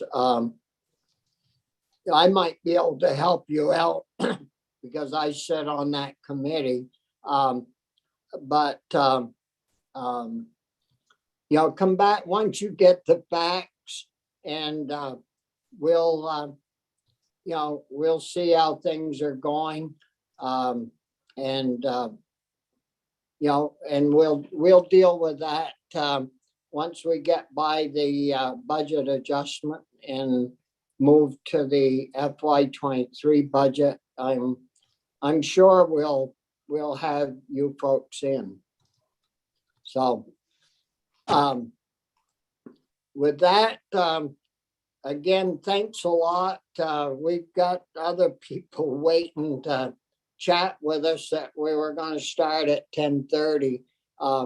But this has been a good, very good presentations and questions and answers. And so thanks a lot for your time, and we appreciate that.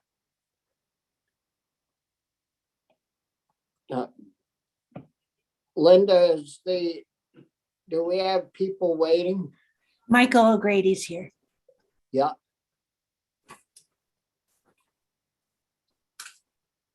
Morning. Morning, Michael. Sorry to hold you up. We had quite a crew on from the Climate Council and a lot of discussion. So, but anyhow, I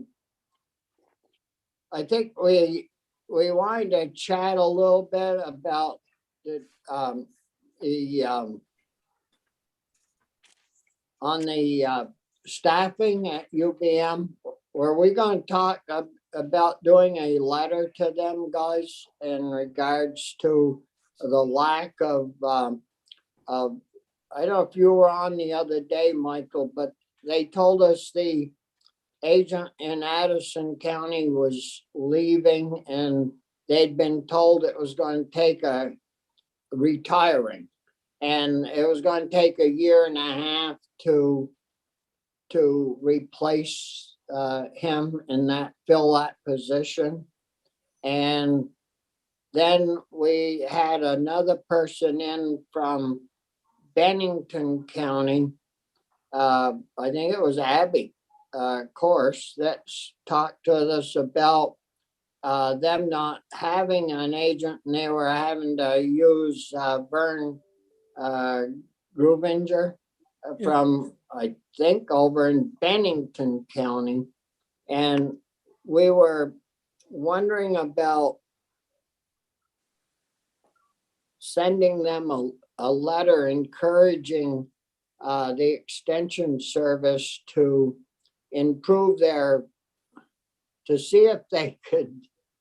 I don't want to tell them they need improving their hiring services, but if they could speed up their time in filling positions to the extension service, and using the reasoning that here we are trying to promote more technical service to our ag communities and needing more technical services because of climate change and groundwater and all these things, that it's vitally important that we get these positions filled in a timely fashion. Guys, committee, is there other things that we want to put in there, or are we, Chris? Well, I like the idea of a letter that's specifically addressing the absurdity of 18-month gap to fill that position. But I also wonder how we might talk and who we might talk to see about boosting positions. In other words, of all of the that was one of the recommendations that the previous group gave us was do more at extension. And it's starting to really come clear to me that wherever we can invest in infrastructure and programs that we already have that are doing good work and we need them to be amplified, we should do that. So I guess I see those two as separate. Don't you dare take 18 months is one straightforward thing that's not necessarily hinged to state funding or increase in funding. And then there's the other, hey, we'd like to create some more positions or figure out how we beef up the work that's happening already at extension. And Well, to me, I just want to make, they're sort of related, but not the same. So we, in the 23 budget, there's an extra $10 million for the university, and automatically 25% of that goes to extension. So that's 2.5 million additional dollars that they're going to be receiving this coming year. So money shouldn't be, it's always a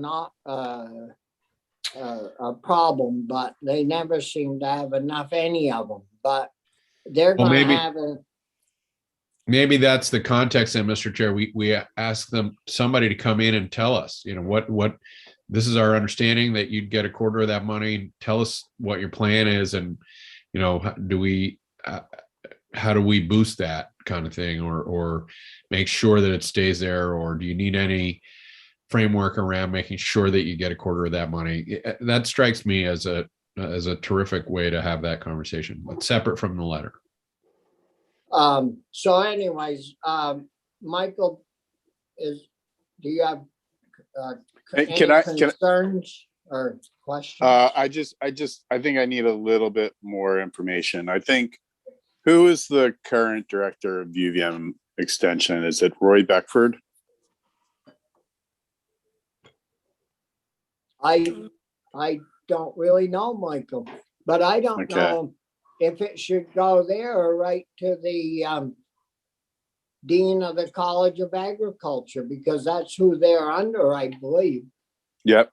So I can send it to the dean, and I'll CC Roy Beckford, because I think he is the new director. Michael, I'll we send it had, to- sorry, but we had testimony from John Roberts and them, and they gave us all the details, and it would only take you about 20 minutes to look there, or Okay. for Sounds that good. summary. Well, that I guess, my next question is why 18 months? Why aren't the positions being filled? We don't know.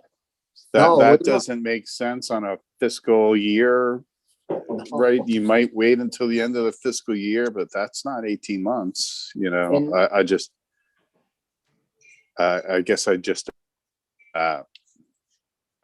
That's when the gentleman was going to retire at January.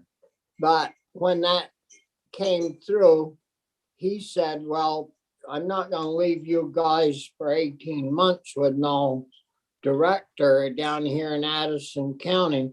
I'll stay, he's going to stay through June, this fiscal year. And I think you'll get that if you listen to that testimony that we took. I think you'll hear Okay. that. so. It was Um, John and whom else? John pardon? and Abby. John Roberts, the beefer guy. Yeah, that's right. The God. who? The The guy beef guy. that grows beef. Oh, the beef down guy there. from Madison. Got it. And what is how can I blank on his name? But they were, part of it had to do with the standard UVM. Anytime there's a vacancy, they go through some review and they have to collectively decide that they want to refill the slot, and so part of it was their standard. We're basically saying, you got to jumpstart this. This is outrageous. And there was also some testimony, I think, that they couldn't start that process until he was gone even though everybody, he's announced it very publicly that he's leaving in 6 months. So that was also frustrating. Yes, some of the institutions have you can't even start the hiring process. That's something that our HR is trying to impose on us, and we're like, that doesn't make any sense.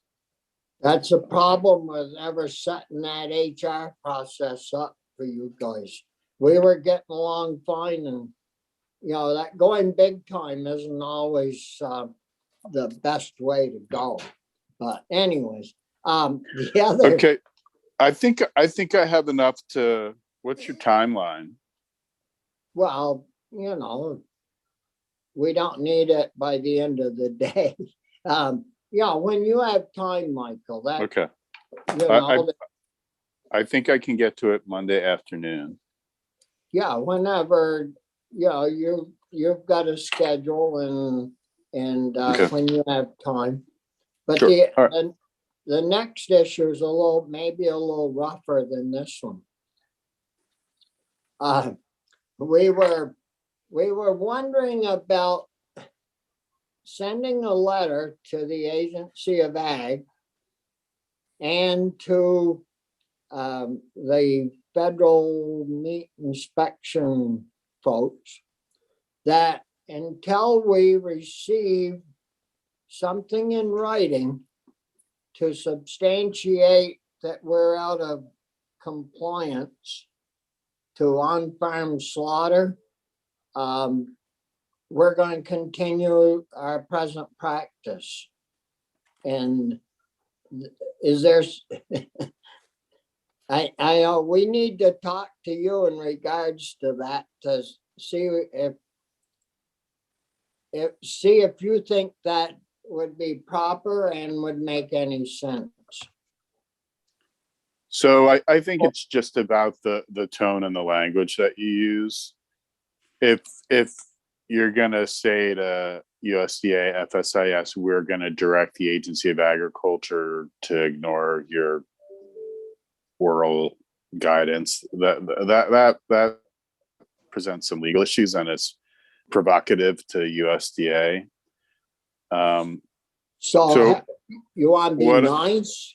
I would be more kind of inquisitive, and I would say you've heard concerns from the regulated, livestock farmers in the state that they are not going to be able to continue a practice that's specifically authorized by the Agency of Agriculture.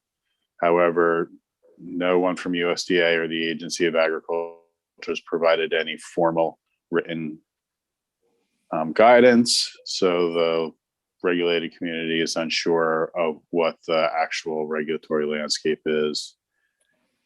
If you could please provide that information, the state will be better able to properly regulate or appropriately regulate and comply with USDA FSIS requirements. Until then, we have to assume that the current status quo is acceptable, and we will advise the Agency of Agriculture to continue to implement regulation of on-farm slaughter and itinerant slaughters as they have previously, something like that. And so it's not totally a stick in the eye, but you come back around to it. Yeah. That sounds a lot more beneficial, I think. And I would suggest, Mr. Chair, that we copy Senator Leahy and Senator Sanders and Congressman Welch's office on that. Yeah, I think that's that's a good suggestion. But Michael, we need to get from them somehow we need to get the law as that they're telling people about. I mean, they're setting up, they call on the phone and say, well, this is because we got this rule or that rule, but where did that rule or law come from? So we need to have some information that eventually we can funnel to our congressional delegation to try to get changed if need be. So Senator Starr, I agree that it would be beneficial and appropriate for USDA to issue that type of kind of specific guidance, even a rule. But I think they are, I want to be empathetic without being completely merciful. They have been trying to accommodate the different situations over the past, I would say, 10 years.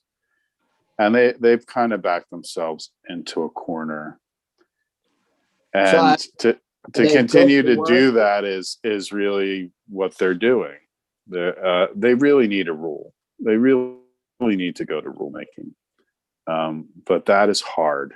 And it's especially hard when you're dealing with an industry which is influential to USDA. And so I think you need to write the letter. I think the letter that I kind of framed out for you makes sense. And I think you really need to get some written documentation of their interpretation. But I also want to just empathize with them. They've been trying not to provide adulterated meat into the commerce while at the same time accommodating different types of practices on farms. They've kind of built their own little burning battleship. They're good to work with, though. I think I heard you say at one point, not today, but over the years. In the past, they were the people that were there, whether it was Derfler in DC or the guy in North Carolina, I can't remember his name. They're easy to talk. They were easy to talk to. I can't get in touch with the new people. No. So they're running through the agency, and I think that's probably to provide themselves some insulation. Yeah, it's often hard to get federal employees to testify in state legislatures, and they can't tell you anything.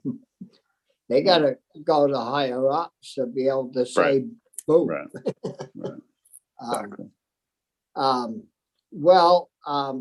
I know yesterday we had some real concerns were raised at our meeting with Rural Vermont about the rules and the regs. Not that,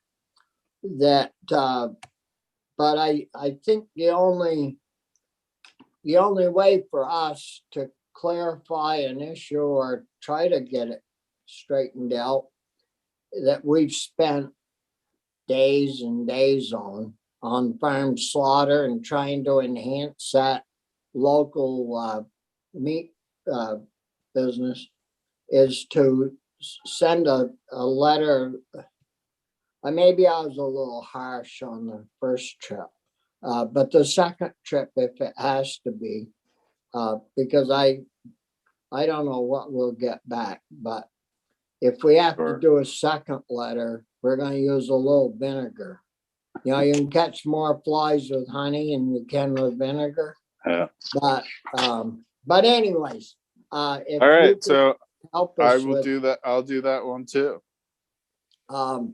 Anything else, committee, that you wanted to add to any of this discussion? Anthony? I just think in terms of the extension thing, we could frame it in part as the 18-month issue, but talk about the need to start to rebuild the extension service to meet the needs of the 21st century, whatever century we're in.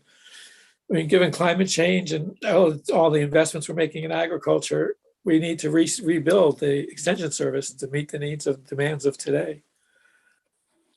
Okay. I mean, Yeah. as we talked about, there used to be an office in every county. Yeah, and it's gonna get more important as we move forward, much more important, to have this technical service out there, so. Well, very good. If there So, isn't- the one thing that I learned today is that the Agency of Agriculture would like to move the state hemp program to the Cannabis Control Board. No, Uh, I don't, we talked a little bit about that. I just wanted to put that on your radar because I don't think you voted out S-188 yet, have you? No, No. So you do have a vehicle there if you want to do that. I'm not saying you do or you don't. I'm just saying I heard about it today and I just wanted to give you notice. right, you guys can think about that, but from discussions I've had in other areas, with the cannabis, I didn't think the cannabis folks wanted to, their plate's pretty full as it is. Yeah. But we can talk about it, and that list of things, did you meet with House Ag, Michael? I did not meet with House Ag. Oh. That's, I think we need to figure out how that's gonna get done, where it's Well, gonna get done. we have a list of 20 different items that they want to change. And so I met with, go ahead, Michael. I was just gonna say, I'll start having Gordon to draft that. I'll have him start drafting that on Monday. Yeah, do the kind of lump the different areas together. It might be a couple of 3 different things. The only vehicle that we have is that 188, isn't it? To load stuff on, unless we go to the Rules Committee.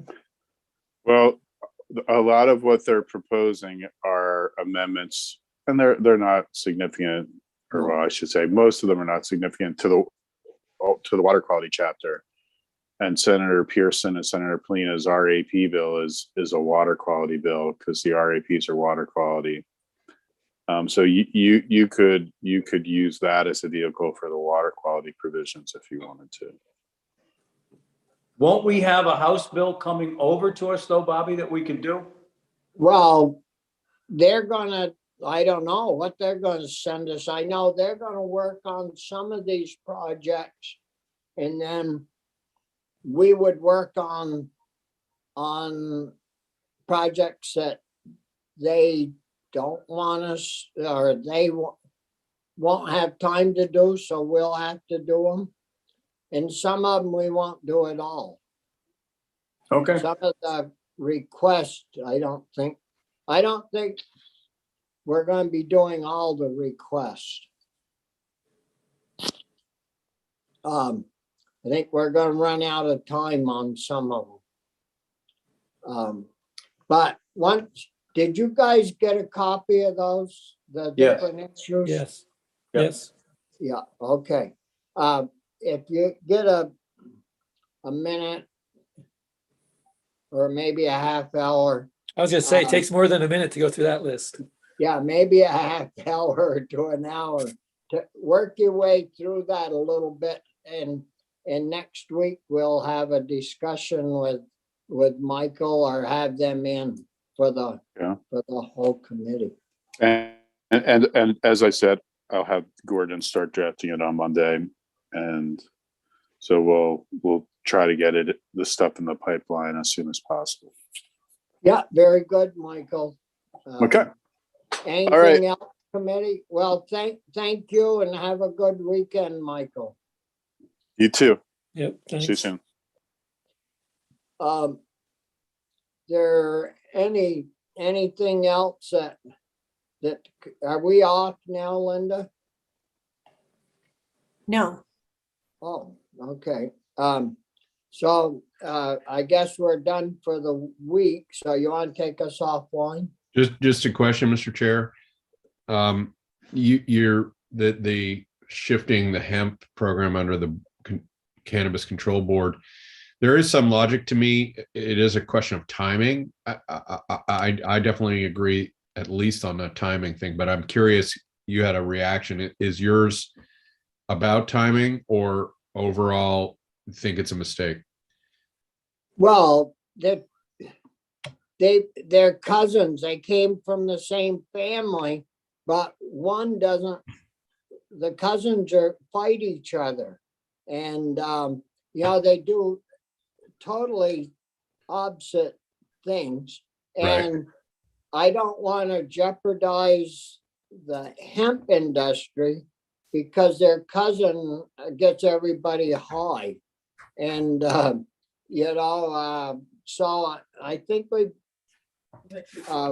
ought to think about that, and we'll have a longer Okay. discussion, when we talk about that issue. We'll get people in and go for it. Yep. All right. I appreciate you. Let me know. Thanks. Are you ready to drop yeah, the well, line now?